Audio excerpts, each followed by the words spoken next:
Hey everyone, it's Tyler with Flying Company. Since I know you're watching a YouTube video right now, I feel like it's obligatory to say please subscribe to the channel at Flying Company. We've got a bunch of tutorial videos in there that, whether you're an operator or a pilot, kind of help you walk through the process a little bit. So if you go to playlists, you'll see two. We got Get Started as a Pilot, Get Started as an Operator. The pilot one talks about filling out a pilot profile, providing quotes on trips, and adding your expenses after a trip. The operator one talks about creating an aircraft, creating a trip, and assessing pilots. Today, we're going to talk about a very important topic of sharing information. One of the things that operators used to say all the time to me is that they hated having to, onboard new contract pilots all the time, because they'd pick up the phone. It would take, an hour or two of talking to this person and explaining exactly where the plane is, what kind of operational procedures they have, who to call for maintenance, what kind of squawks you have, what do you wear, how do you do flight logs, all that kind of stuff, right? On the flip side, the pilots also complained that it was, they often felt like they were going into a very unknown situation if they flew for somebody else. So what we tried to do through the interface is to make it as easy as possible to share information both ways, from operator pilot and pilot to operator, so that everyone has the information that they need to succeed and to make the mission a success. If there's anything else that we're not collecting that you'd love if we did, please let me know. You can send an email to tyler@flyingcompany.com, and I'll try to be as responsive as possible to that. So we're going to look at a trip right now. This is a trip. It's a demo trip, obviously. Pete Mitchell is not on the Flying Company website, but this is a trip that is simulated, that it's underway, and we've hired Pete. You can see by that little star right there. That means we've hired him.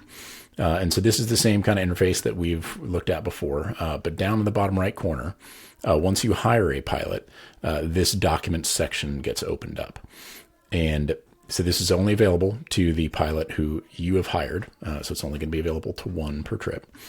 And in it, you'll see pilot history form, pilot services agreement, trip sheet, aircraft sheet, and download invoice.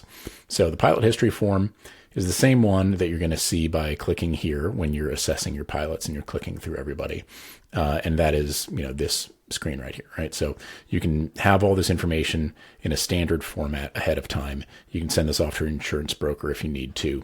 But this is where you can go to, again, review the pilot and their experience. Now, you've probably already done this because you've hired a pilot, so you've presumably reviewed their pilot history form already, but that is also available in the document section.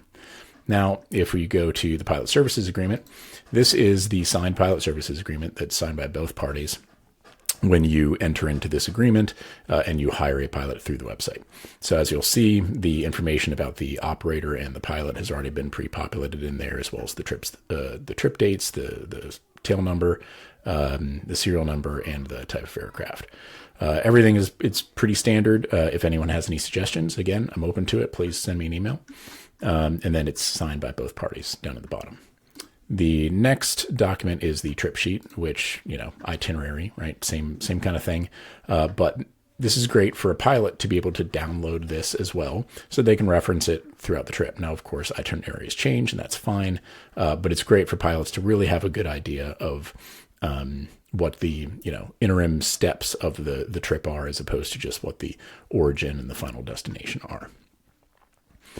Down here, we also have the operator, and so the pilot knows who has operational control, which is always very important, regardless of whether it's a contract pilot or a full-time pilot. Next is the aircraft information sheet. Now, this is really where the bulk of the information lies. So again, this is something that the pilot can download ahead of time. The operator has pre-populated all this information from the aircraft profile that they've built before creating a trip. And so now the pilot has a quick, reference sheet that they can go to answer all of the questions, maybe not all of them, but 95% of the questions that they might have about the aircraft, like dress and appearance standards, registered owner, registered operator, what kind of squawks do you have, who do I call for maintenance, what kind of configuration it is, what's the basic empty weight for running told, all of that. And lastly is the invoice. So the invoice gets populated upon that first deposit by the operator to the pilot to lock them in for the first day of the trip. And then this will get refreshed after the trip is done when the pilot has included their expenses and the operator has approved them. And then you'll have a complete, fully paid invoice that both pilot and operator will be able to reference. So hopefully that kind of breaks down the process of sharing information back and forth. Again, just trying to make it as seamless as possible because everyone's time is valuable and we'd love to save you as much as possible. So if you have any questions, feel free to go to flyingcompany.com, reach out to me directly, Tyler at flyingcompany.com, and I look forward to talking to you then. Bye-bye.